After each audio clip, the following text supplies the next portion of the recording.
John Heartfield was the father of photomontage. He was born Helmut Herzfeld in Berlin in 1891. In 1967, the year before he died, he crossed from East Berlin to hold a rare exhibition in West Germany. Hartfield was a remarkable artist who remained largely unrecognized in his own lifetime, and yet he created images that remain as powerful now as they were in the 1930s.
For Hartfield, the point of photomontage was to communicate to a mass audience. Yet he spent the last 18 years of his life in relative obscurity in East Germany, working with people such as Bertolt Brecht.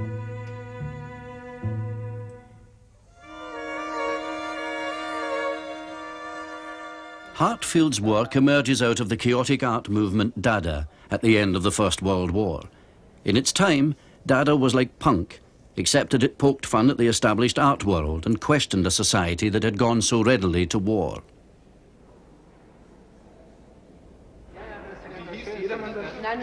Jedermann sein eigener Fußball. Ach, das war eine wunderbar schöne Geschichte. Da sind wir mit so einer Herrenpartie. Kutsche sind wir beim Potsdamer Platz. Diese Kutsche war ausgestattet. Da haben wir diese Zeitung verkauft über den Potsdamer Platz. Bis zum Berliner Alexanderplatz sind wir gekommen. Dann hat uns die Polizei aufgelöst. Das wollen wir es mal ganz plump sagen. Mit dem Foto doch genau umgekehrt ist, wenn man nur richtig sagt, was da ist, die Wahrheit ausdrücken kann. Einfach den Fakt, über den Fakt ausdrücken, die Tatsache berichtet.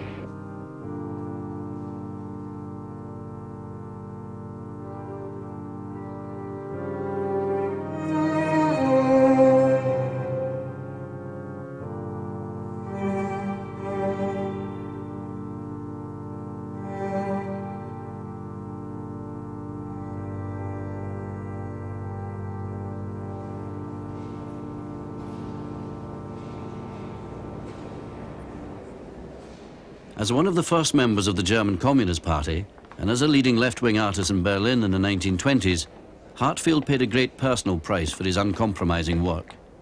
Hounded by the Nazis, he survived the dangerous exile in Prague in the 1930s. He found refuge in Britain during the Second World War, and finally returned to East Berlin in 1951.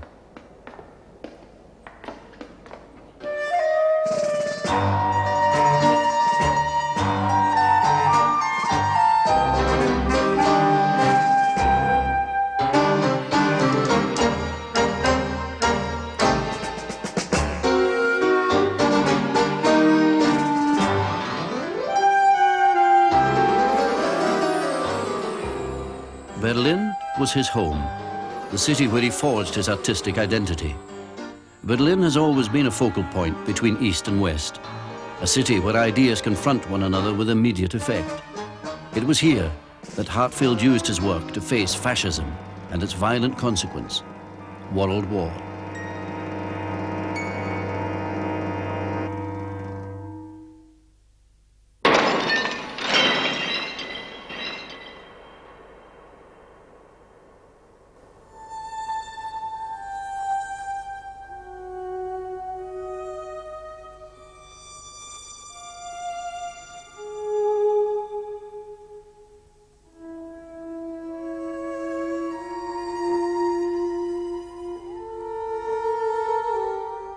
das ist das, was auch glüht in mir und was glühen muss in einem Künstler, wenn einer solcher furchtbar barbarischen Macht gegenübersteht, wie der Faschismus war und ist. Und der uns Deutschen, vor allem uns Deutschen, und nicht nur uns Deutschen, und den sowjetrussischen Volk und den anderen Völkern derartig viel Opfer zugeführt hat. Uns, den Sowjetrussen und uns am allermeisten.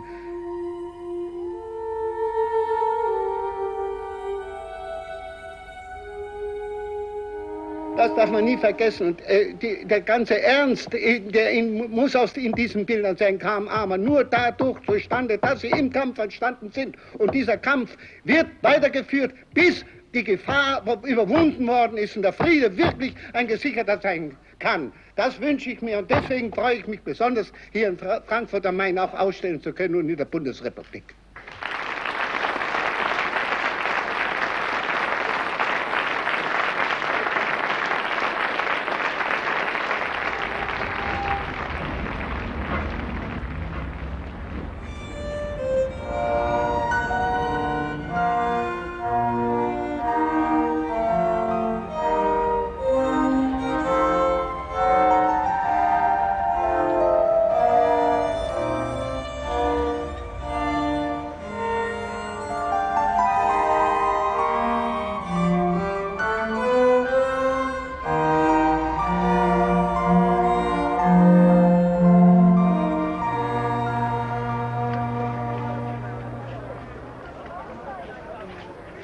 Berlin today is once again a city in transition. The legacy of the defeat of fascism, a divided Germany, and the grim years of the Cold War. Its relics now merchandised and for sale.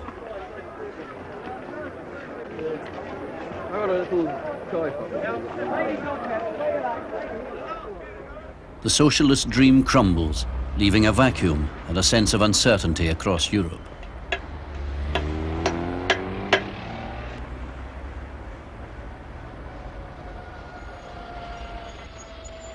During the 1920s and 30s, Hartfield, along with his contemporaries Brecht, Exile and Piscator, were driven by the ideals of a hopeful generation who believed in a new world. Today, all that remains are lonely reminders, traces of an earlier idealism.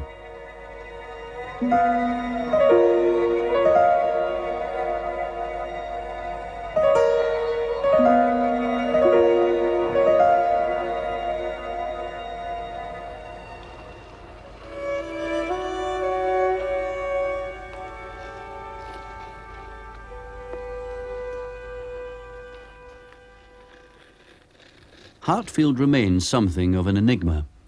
Despite his extraordinary work and revolutionary innovations in artistic technique, he's never been fully recognized by the established art world.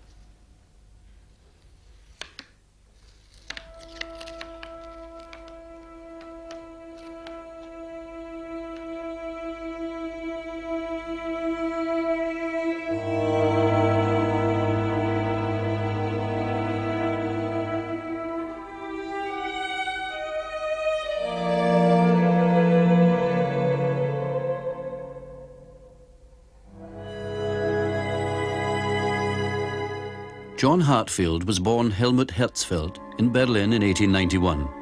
His mother, Ada Stolzenberg, was a textile worker, and his father, Franz Herzfeld, a rebellious socialist playwright. Heartfield's father was hounded for his satirical attacks on church and state. To avoid a prison sentence for slander, he fled with his family from Berlin in 1895. This was Heartfield's first taste of life as a refugee in exile. He was not to return to Berlin for nearly 20 years.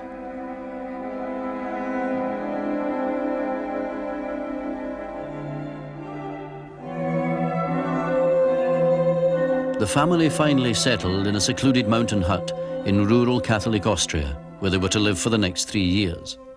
As cosmopolitan Berliners, the Herzfelds were outsiders.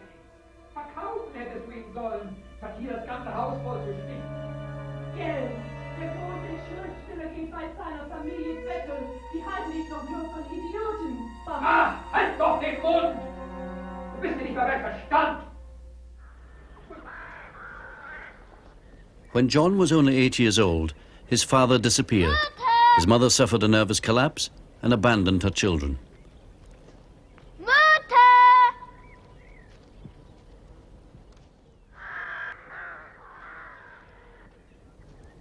His brother Wieland later recalled how John felt the loss in all its brutality. He searched for his mother for 4 days, leaving us, his younger sisters and brother, alone in the hut. It never occurred to the 8-year-old to run up to the village. He ran into the woods again and again, scared, with no idea what to do.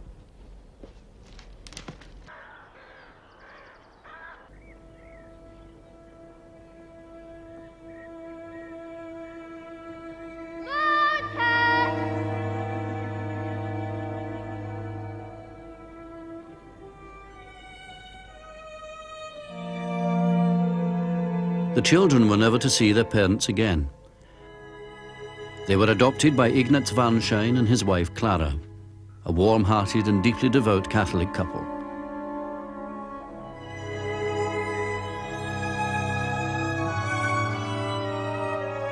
While his brother and sister adapted well to the new family, John never settled.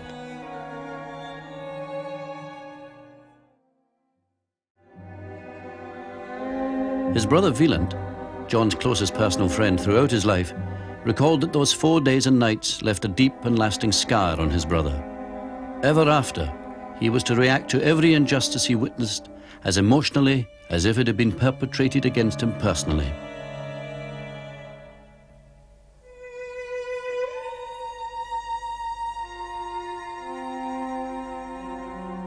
As a teenager, John returned to Germany with his brother. In 1908, he moved to Munich, where he studied the exciting new techniques of commercial art. He returned to Berlin in 1913. John loved the excitement of the capital and threw himself into the cafe life of the artistic avant-garde.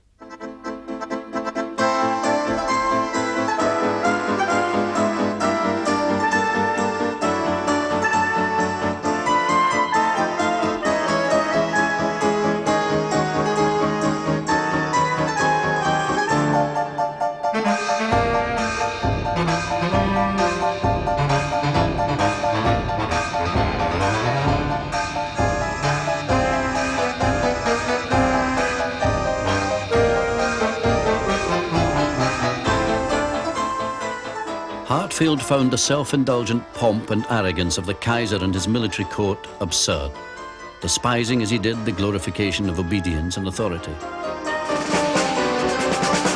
For him, the excited preparations for war were sinister.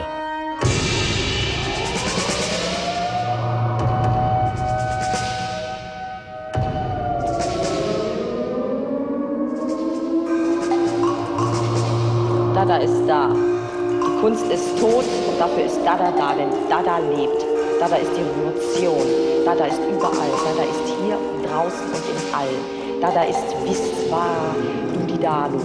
Dudidalu, Ü-I-A. Dada ist da. Dada ist da und wird immer da sein. Dada da ist Dada da. Dada ist hier und da und dort und drüben und hinter mir und vor mir und Dada ist omnipräsent, ich sag's euch. Dada ist überall, Dada ist hier bei mir, Dada ist hier bei dir, Dada ist in deinen Ohren, in deinen Händen, in deiner Jacke, in der Luft, überall ist alles voll mit Dada.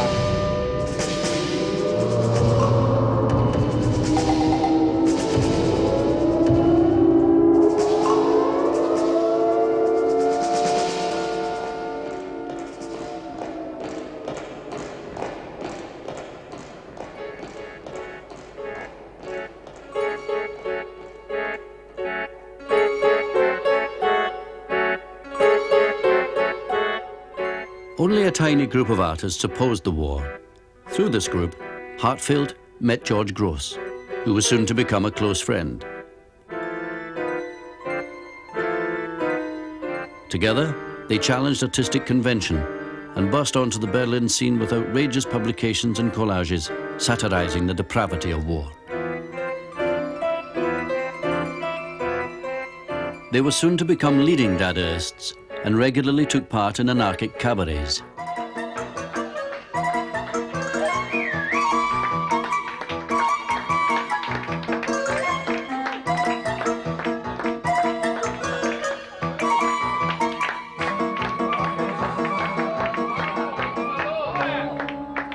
Throughout Europe, Dada took many forms, but in Berlin, it was political. It confronted the pretensions and hypocrisies of a society on the brink of dissolution. It was a pause for fun between the violent destruction of the war, the revolution, and the bloody counter-revolution which followed.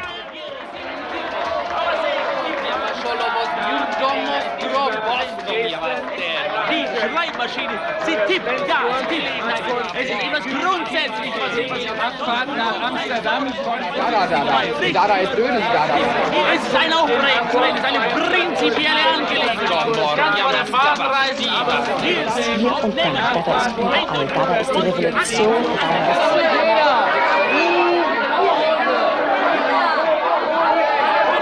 Wie lange wollt ihr uns so warten lassen? Meine Güte, jetzt wird's bald mal. Vorsicht an der Bahnsteigkante.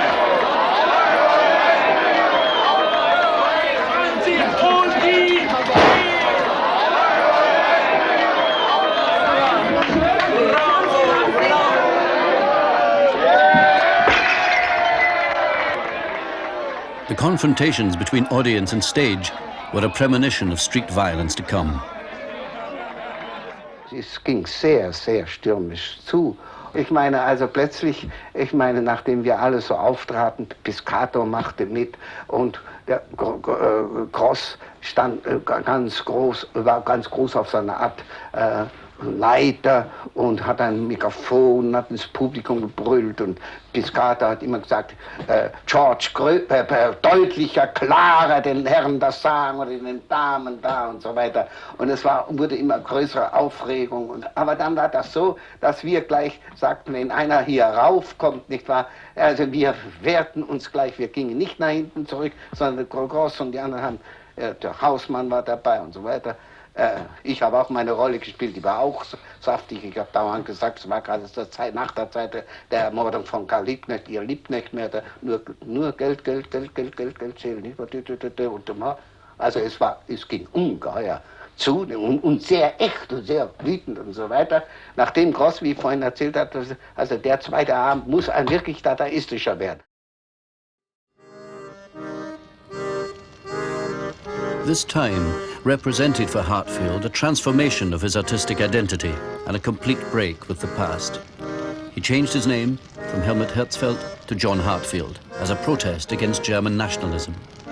The depth of his personal rebellion was expressed in the burning of all his earlier artworks. Despite the anarchy of Dada, Hartfield was for the first time quietly sure of the path he was choosing.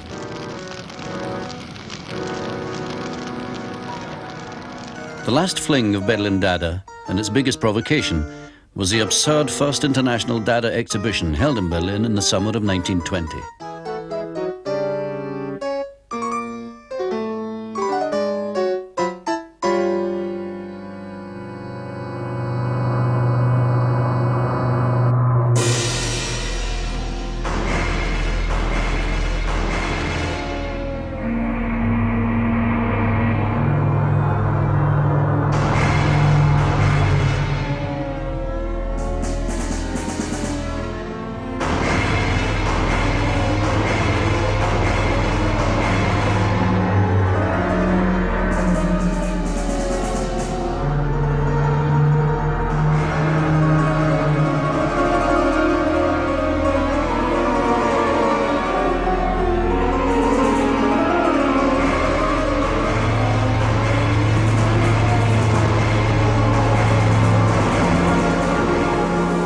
It was now time to take sides. Hartfield, Grozs and Wieland joined the German Communist Party, the KPD, on the very day it was formed. The left-wing impresario Willy Münzenberg encouraged and helped the theatre director Erwin Piscator, Hartfield and Grozs to become leading exponents of the new communist art that used mass communication during the 1920s.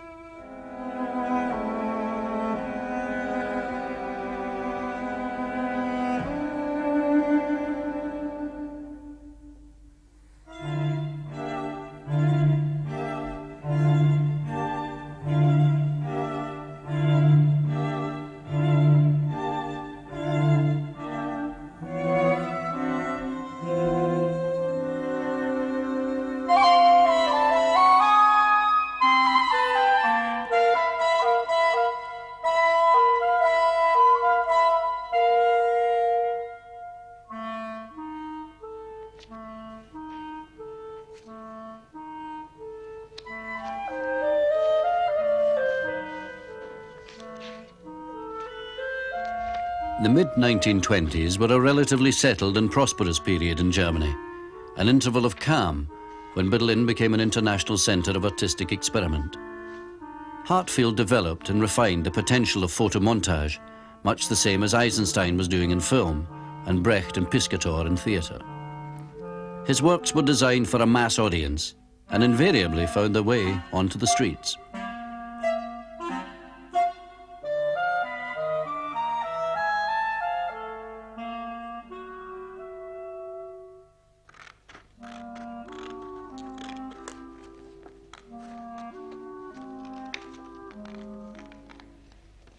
His conviction in questioning the society around him never wavered. It was confirmed in the class war, the constant undercurrent of Weimar Germany.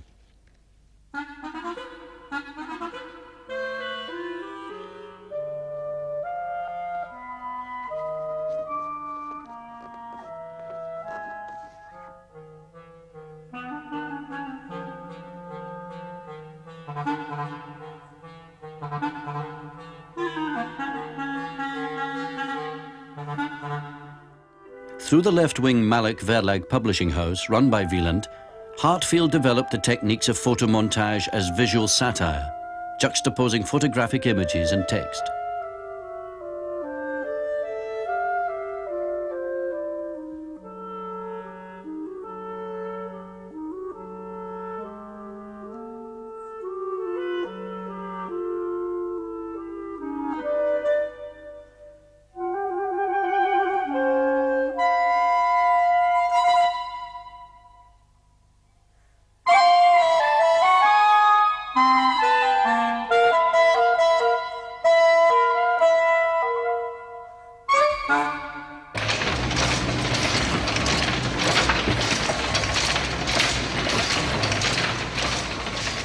Hartfield broke through the conventions of graphic and printing techniques.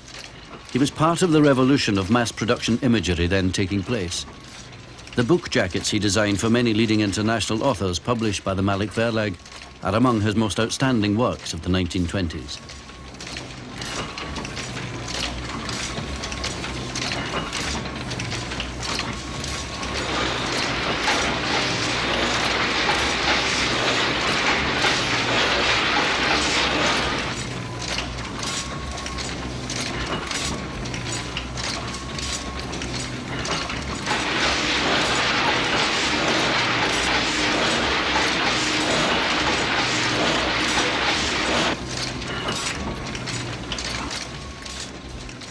From 1929, Willy Münzenberg published a mass circulation pictorial magazine, Arbeiter Illustrische Zeitung, known as the AIZ. AIZ was one of the first magazines of its kind. It soon had a circulation of 500,000 and became the main platform for Hartfield's work. ',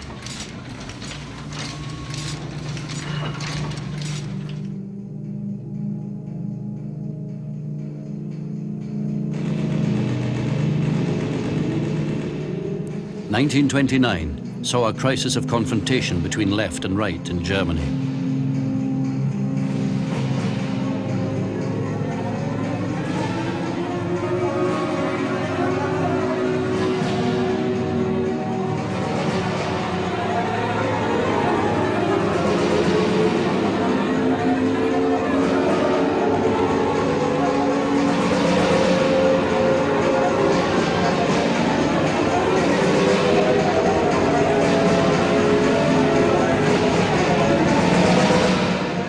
Culminated in the death of 32 communists when the police were unleashed on a banned May Day march under the instructions of the police chief Zorgeibel. By this time, Hartfield was regarded as the leading German political artist, producing works like Deutschland, Deutschland über alles, a satirical look at recurrent German militarism.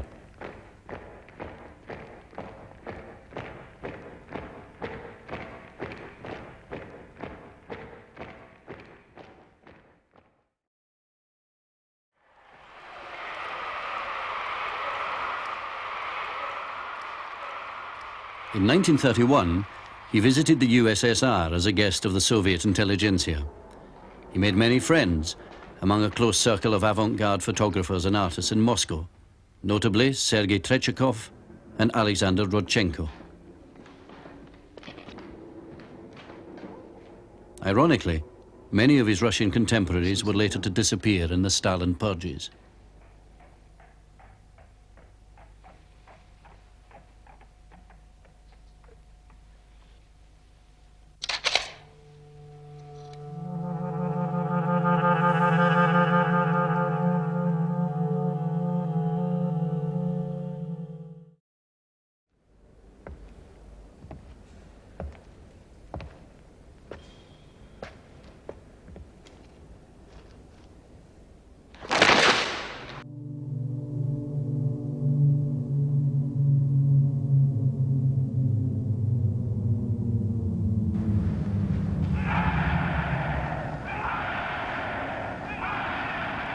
The Nazi Party, led by Hitler, manipulated public despair and resentment. They promised revenge for Germany's humiliation in the First World War and provided scapegoats, the political left and the Jews.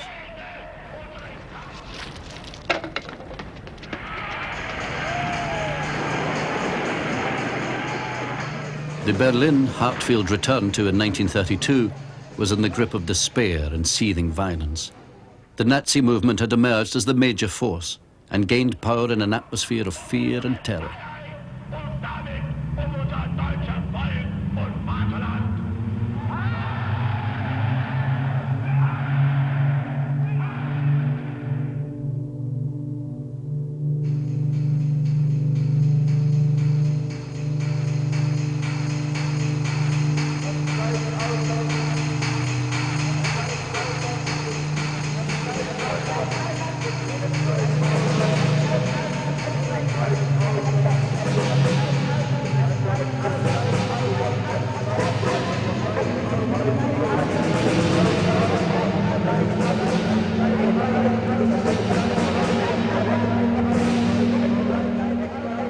Ich habe noch illegal gearbeitet in Berlin bis Ostern, wo ich überfallen wurde, nächtens und glücklicherweise durch einen Fenstersprung noch entkommen konnte. Aber was da alles dann noch Hitler in die Hände fiel, war sehr, sehr viel Arbeit.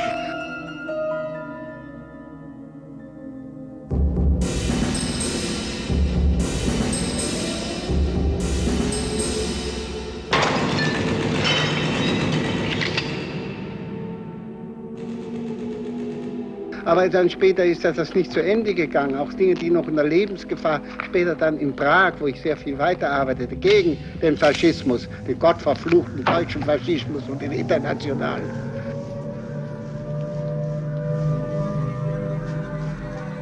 Hartfield narrowly escaped the Nazis in April 1933 and found his way to Prague. Here he immediately set to work again, feverishly producing ominous images forecasting the nature of things to come.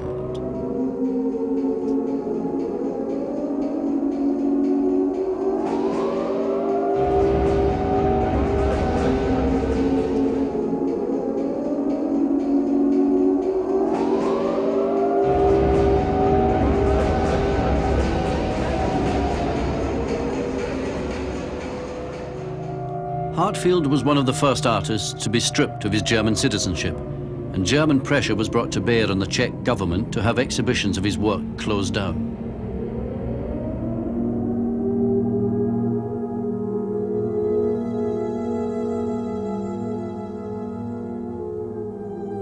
His works were exhibited in the Nazi exhibition of depraved art in Munich.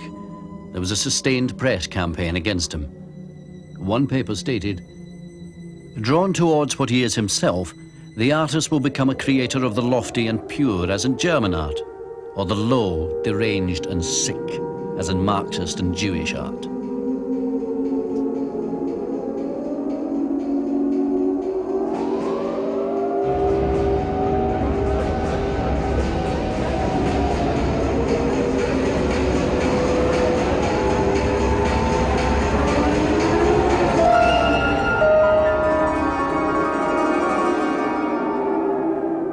Another paper stated, "This Jew, John Heartfield, whose older but clearer and more honest name, Herzfeld, is immediately recognizable from his bent nose."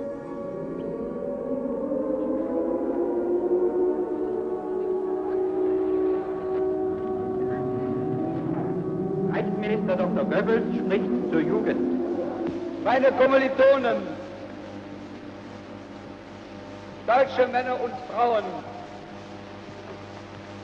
das Zeitalter eines überspitzten jüdischen Intellektualismus ist nun zu Ende. Und der Durchbruch der deutschen Revolution hat auf dem deutschen Weg wieder die Gasse freigemacht. Und der kommende deutsche Mensch wird nicht nur ein Mensch des Buches, sondern auch ein Mensch des Charakters sein. Und dazu wollen wir euch erziehen. Jung schon den Mut zu haben, dem Leben in die erbarmungslosen Augen hineinzuschauen. Die Furcht vor dem Tode zu verlernen, um vor dem Tode wieder Ehrfurcht zu bekommen.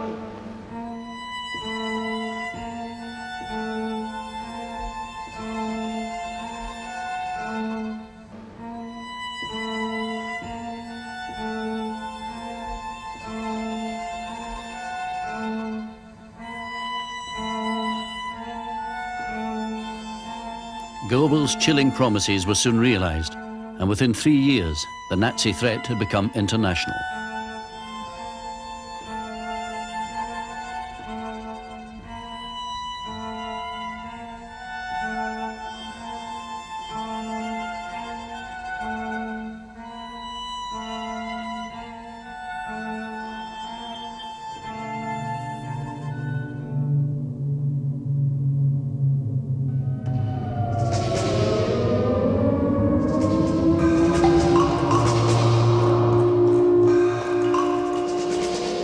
Fighting to the end, Hartfield's darkest premonitions began to unfold.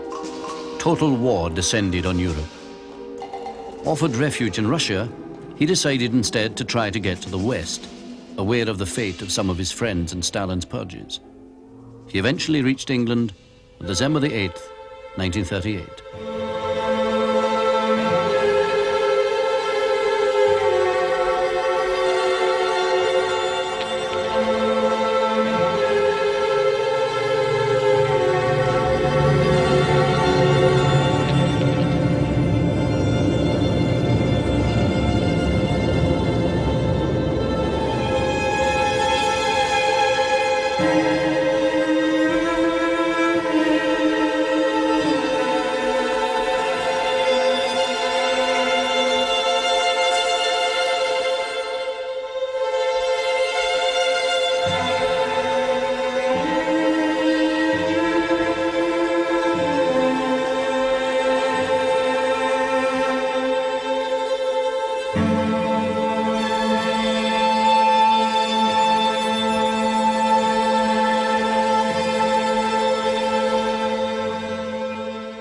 Hartfield eventually found his way back to East Berlin in 1951, then in the midst of the grim Cold War.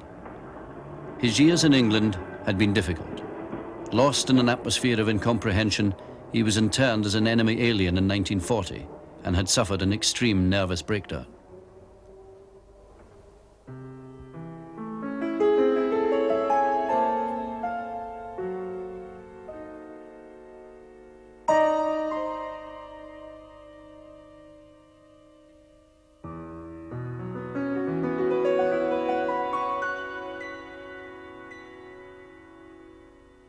He was equally unwanted in East Germany, where he was excluded from the official art world and even from the Communist Party. He concentrated on his family and restored his old friendship with Grozs. With the help of Bertolt Brecht, he survived the 1950s, working with the Berliner Ensemble and doing occasional poster and book jacket designs. He was finally brought in from the cold and allowed to exhibit his work.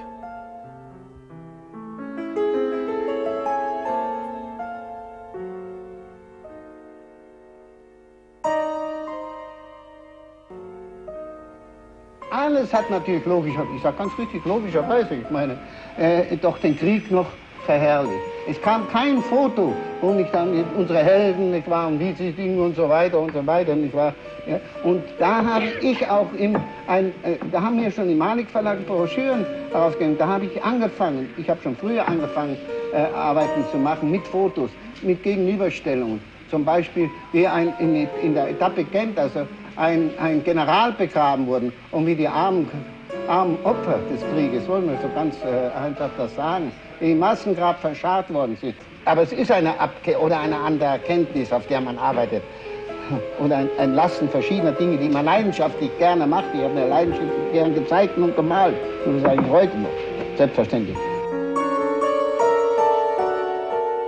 Hartfield's legacy continues today in the work of artists such as Peter Kennard.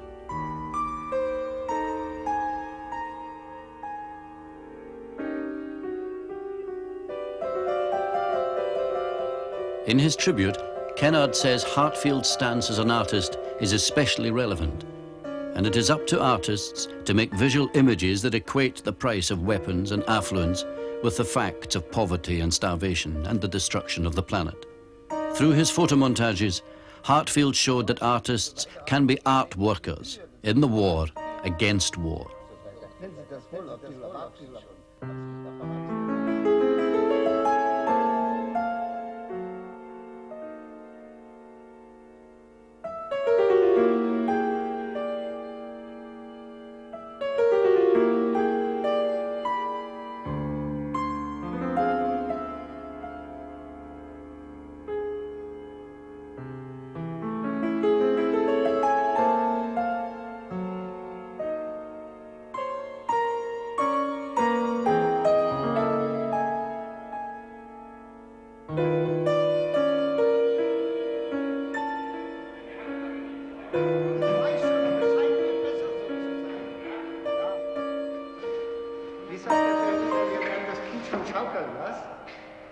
Hast du eine Schachtel? Das Kind in der Hand.